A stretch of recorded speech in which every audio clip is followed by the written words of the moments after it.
we are broadcasting remotely from a friend's house using their internet. And the theme of the day is rolling with it and letting go of expectations. The reason why I'm broadcasting on YouTube is because I got put back in Facebook jail last night. Did a little sunset dance, listening to music and dancing as the sun was setting, and got caught up in the moment and forgot or didn't think straight or thought, well, we won't do it that long, or we're going to use and the music that we were listening to, a Armory podcast, Breakbeats by DJ Icy, triggered the Facebook algorithm, and it said, oop, this did not get uploaded because you are using copyrighted music. Do you want to delete it? And I said, yes, but even if you say, whoops, sorry, Facebook still punishes you and removes your ability to broadcast live, or even any video. I can't upload any video right now. I don't know how long that will be. In the past, it's been everywhere from 24 to 48 hours. But I'm told it can be as long as 30 days, which would really be a bummer. And I made the hashtag Flashdance 2017, because if you're too young to remember, Flashdance was the Kevin Bacon masterpiece where there is a small town that outlaws dancing. And if that shocks you and makes your blood boil and say, what kind of a world? Yeah, exactly. What kind of a world? And I kind of feel like I get that there needs to be protection for copyright holders, but this is not, I'm not using music as a soundtrack. This is background music of a live experience. And if that's not fair use, then what is the method? What is the methodology to do this on an amateur, non-commercial basis? I understand that if this was a professional situation, that having some arrangement or licensing deal would make total sense. But if you are at a barbecue with your friends and there's a song in the background and you're broadcasting on Facebook Live, I mean, isn't this a different type of broadcasting than a traditional commercial TV channel or something like that, where there's not a revenue model, except that I guess Facebook is making money off it, and so that's why they're covering there. This is more complicated and confusing than I know, and but looks like there are people here. I don't know, it's not making it easier for me to see who is here, but if you are watching live, welcome, and if you're watching this archive, hello, and thanks for tuning into this vibration. Hug Nation is a exercise in intention more so than any time and space. So right now I'm in a different physical space, but the same intentional space that we always gather on Mondays, 1 o'clock West Coast. I'm noticing now that the background has a picture of a naked lady. Hopefully that's not too explicit to get me in trouble with more authoritative and oppressive forces. But to riff a little bit more on the idea of surrender and such, I think one of the ongoing 15 plus years of Hug Nation broadcasting, from the years and years of poor technological solutions for live broadcasting, it has always been an exercise in frustration and in letting go of expectation, and in, so many times a broadcast has had challenges, whether it's with streaming or with bandwidth or with all sorts of technologies. And I was just last week saying, wow, Facebook Live is finally at a point where the technology is so good that it kind of eliminates that barrier, and I don't have to think too much about the technology involved. I can just go live now, and I can, it's not taking up any brain loops to worry about the live broadcast. So it's poetic. I was going to say ironic, but it's poetic that within a week of saying, yay, the technology has finally gotten to a point where it is no longer relevant to the conversation or relevant to the challenge, that I lose the ability to use said technology. But we're also in a time when there's so many other options, and so we're here on YouTube Live, and hopefully that's working. Looks like we've got some live viewers, so I don't have the interactivity, but hey, we're rolling with it. I often bring up the example years ago when I was broadcasting with my grandpa back in old school days. We had a combination of a live radio stream and then an FTP refreshing webcam. So we were every 5-10 seconds, our image would refresh and the audio would stream. And it was like our way of making a TV channel, even though we didn't really have the technology to do so at the time. And there was one time when we were not connected, and we would archive it with a little 8mm tape that I could use as an archive and make an archive from. So I have this archive from the 8mm tape that's just on a tripod recording as my grandpa and I are trying to get the technology working. And I think about this frequently as a time when I was so focused on what I wanted to have happen and my trying to control and orchestrate this performance or presentation. And he was so focused on the moment that he did not get he just kind of was laughing and giggling, and not giggling, but chuckling more than giggling.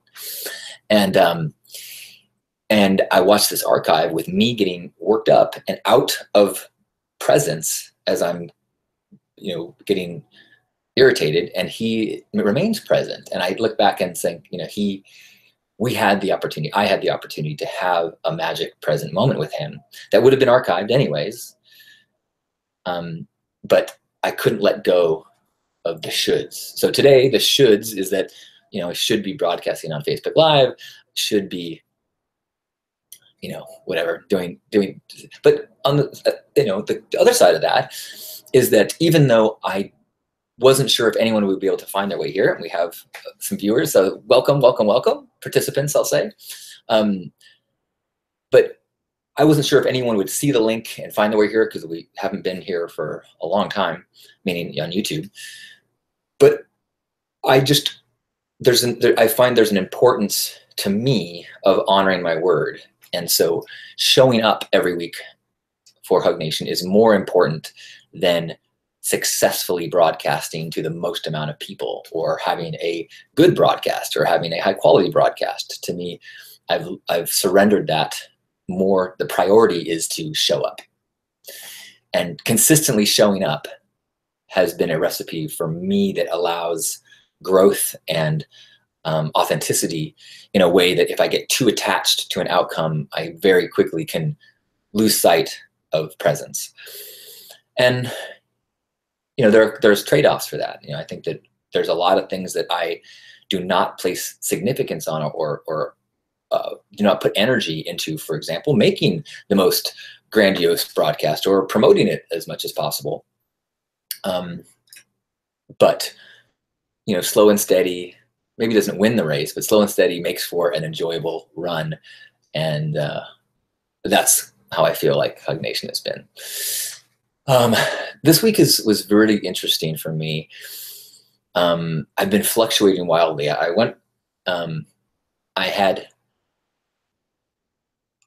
was feeling super re-energized after Washington, D.C., and then had the politics of the last week have really hit me. A combination of the tax bill stuff and the Russia investigation, and these two things that feel like a very, and I'll preface this by saying, my perception of these things is influenced by the media that I am consuming.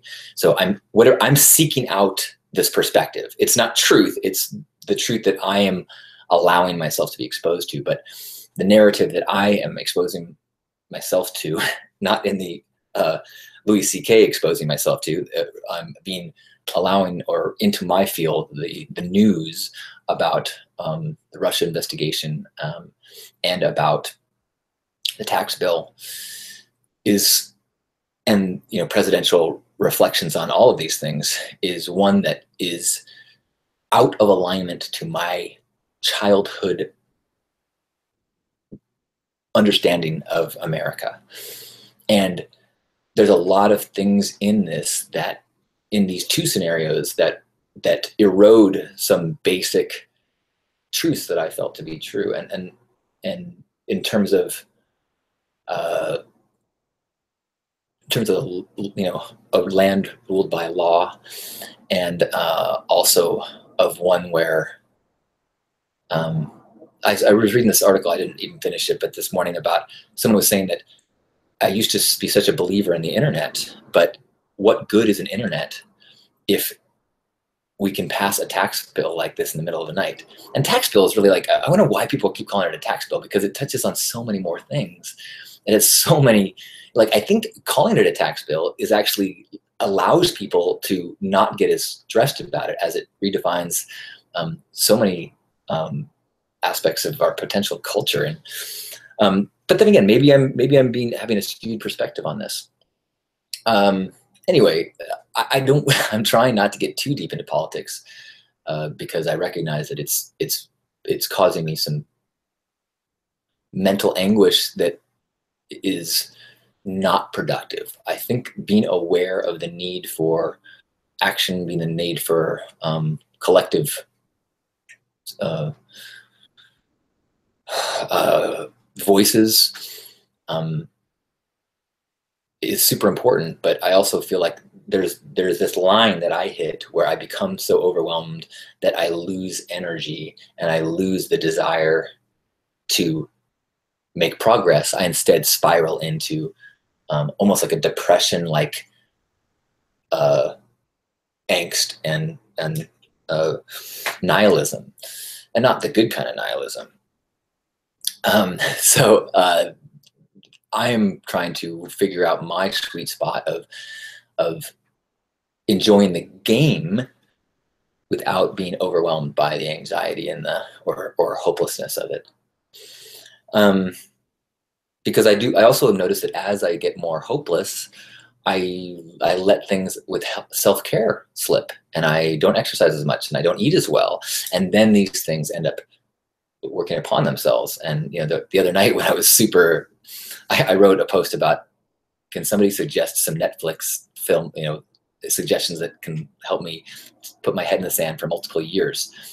And I was trying to make a joke about just being so discouraged by the news, but I got a whole bunch of great suggestions of things to watch on Netflix. I did notice as these suggestions came in, I'm like, wow, this is kind of, I've seen a lot of these, which is probably a sign that maybe I watched too much TV already. But in that night of depression and anxiety and nihilism, I ended up, eating really poorly, ordering a large, huge, full gluten pizza from Pizza Port, eating the entire thing myself, which is probably like, I would guess like 9 serving sizes. If I eat nothing else for the rest of December, I think, calories wise, I'd be fine. And then of course that process of ingesting a whole bunch of gluten and cheese and just carbs, that made me feel great in the moment. I ended up, going into a food coma and falling asleep, but I did not wake up the next day feeling like, yay, all right, everything's better. So it's this kind of balance I need to figure out of being in the world enough to play the game and not so in the world that I give up.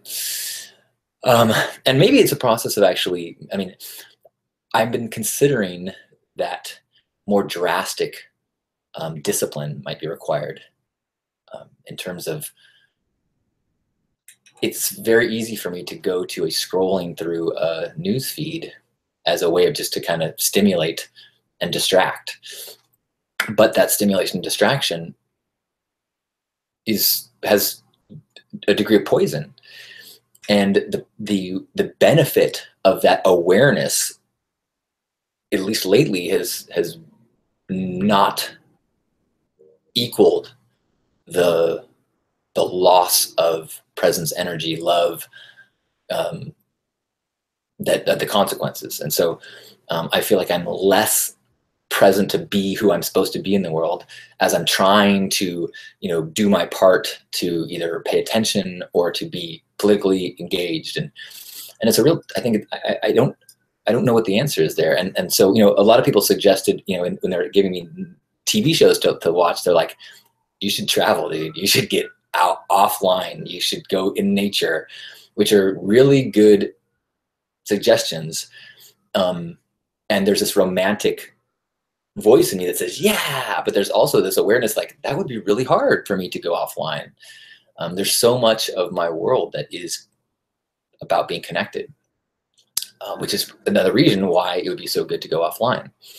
I have a feeling that you know, and I've heard from a lot of people that I'm not alone in this. And there's a lot of articles coming out now about the dangers of things like Facebook and Instagram and these tools that are engineered to create these dangerous feedback loops that are, you know, similar to a feedback loop that happens, you know, with an opioid or some addictive stimulus. And so, whew, so, and then there's so much about, I get so much benefit and there's so much good and I feel so connected to so many people through these mechanisms of online communication. And like, you know, by being in Facebook jail right now and not being able to upload, I'm like, whoa, that's like ripping out my vocal cords. It's a part of who I am, is communicating and speaking and sharing. It's a lot of what I feel called to be in the world. And so, you know, maybe on one hand, losing the ability to speak is a forced form of introspection. So thank you, Facebook police. Not thank you. Capricorn. Crap, I lost the ability to upload videos to YouTube. Cone, I lost the ability to upload videos to YouTube, to Facebook, so I'm able to, or forced to, spend that energy in different places. So hopefully I can take that cue and take that redirection into nature, into personal relationships. Speaking of personal relationships, I've had a lot of reminders or thoughts lately about trying to do a live event, or maybe an ongoing, maybe a monthly or weekly live event in San Diego. If that has any interest to you of connecting on probably like an evening at a bar, maybe even, or a coffee house or something like that. Trying to figure out what that would look like, if it would be simply an excuse to get together with people who want a pink heart kind of openness for conversation, or if we could have more organized, like maybe there'd be a brief live Hug Nation interview with somebody, like a talk showy type 15-minute thing, and then that would break into socializing. Or maybe maybe we can have like some games that are about connection, so people are kind of forced. Someone told me about some social events they went to where there was hosts of the event that would make an effort to people. If anyone was by themselves, they would say, hey, have you met these people? And it's all name tags, and which is very in line with the things that almost everything that I try to do involves name tags and introductions to break down that fear, anxiety, tingle that happens in new environments that I definitely get.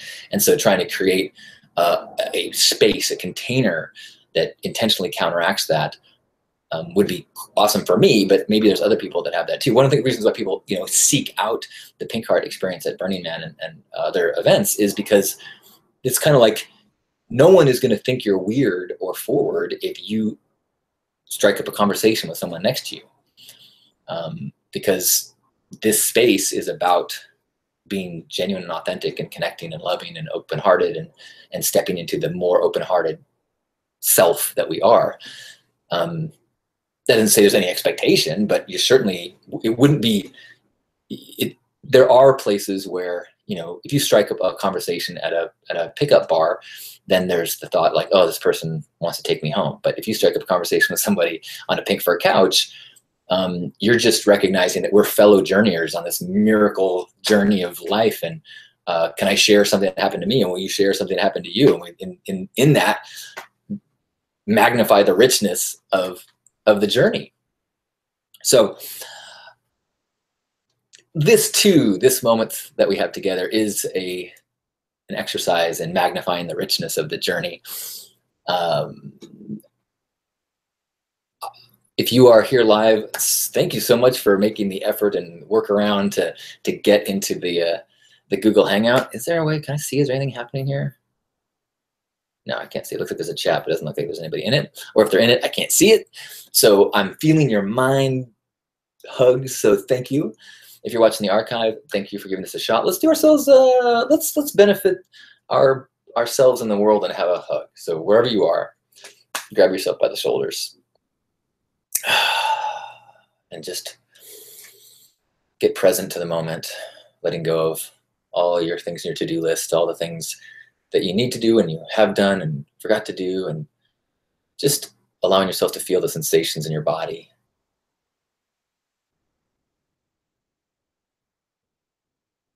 Being grateful for this body, this sensation machine, this front row seat to the unfolding of the universe. And then as we squeeze, feeling that we are being embraced not by just our arms, but by the arms of all those in attendance in this moment, all those that are connected to this vibration, and then all those that are subconsciously connected to this vibration because they are part of the human family. And as we are squeezed by those arms, imagine that we are squeezing the body, the symbolic body of all the brothers and sisters on the planet. And then beneath the physical body is the thoughts and the identities. And we embrace that too, knowing that it's not a true self. It is the role we play. It is the jersey we put on. And then embracing deeper to our core, to the love and light that shines through us, the same love and light that shines through all people. And we let ourselves be that light for 3 breaths as we breathe together as one, cells in a massive cosmic organism. Inhale through the nose, out through the mouth, in through the nose,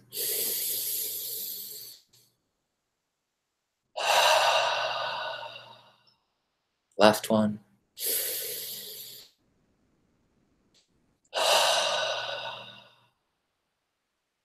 On behalf of Grandpa Caleb and all the Love Warriors, happy Hug Nation. Thanks for tuning in here. Thanks for making the effort. Thanks for surrendering and letting this moment be magic.